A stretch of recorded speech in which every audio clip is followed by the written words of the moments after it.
All right. Tell us what else you found. Well, I found that the documentation for miracles is strong. I did find, John, a lot of things that weren't really miracles. That people thought they were miracles and they were explainable by natural means. And that's understandable. Some coincidences are great coincidences. They look miraculous, but they're really not.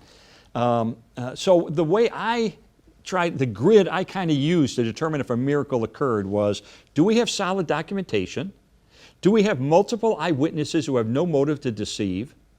Is there no naturalistic explanation possible? And did it take place in the context of prayer? Yeah. So I kind of used that grid.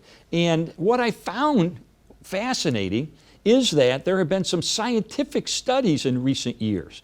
For instance, a professor with a PhD from Harvard University, Dr. Candy Gunther Brown from Indiana University, said, I've heard that there is a cluster of miracles taking place in the country of Mozambique. So she said, I'm going to investigate it. So she sent a team over there, and they went into the remote villages, and they said, bring me your blind and bring me your deaf. Right. So they would bring all the people who are deaf or blind or had severe hearing or vision loss. And immediately, they tested them scientifically. What is your level of vision? What is your level of hearing? So he got that down. Then immediately after that, they are prayed for in the name of Jesus by people who have a track record of God kind of using them this way.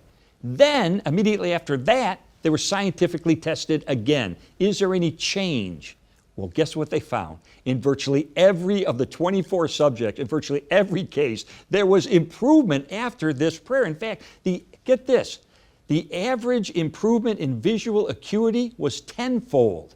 There was a woman, by the way, by the name of Martine. When they first encountered her, they measured her. She could not hear the equivalent of a jackhammer next to her. That's how deaf she was.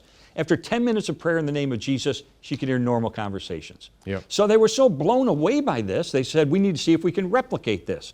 Well, another place where miracles are clustering is in Brazil. And so they went to Brazil. They did the same experiment. Guess what? They got the same results. So I traveled to Indiana University and I interviewed the professor. And I just want to read to you what she told me about her conclusion. She said, quote, our study shows that something is going on. This is more than just wishful thinking. It's not fakery. It's not fraud. It's not some televangelist trying to get widows to send in their money.